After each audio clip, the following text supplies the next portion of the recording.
Magandang gabi po sa inyong lahat. Kain po muna ako. Hapunan po muna. Kain po ang aking ulam. Sabaw.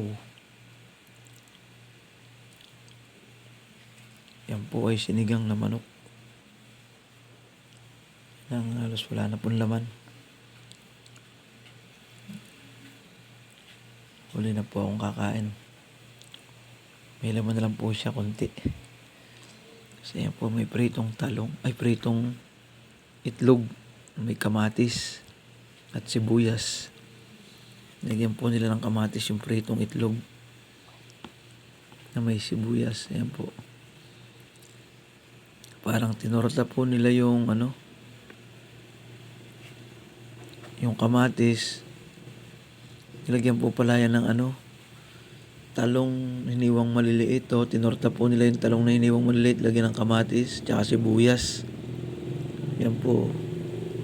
Talong po pala yan. Hiniwang maliliit. Talong. Lagyan po ng kamatis at sibuyas. Tinorta po nila. Kung ulamin ko ngayon. Muli po, salamat po muli sa inyong lahat. Ang aking mga ulam. Kain po tayo sa hindi pa po kumakain. Salamat po muli.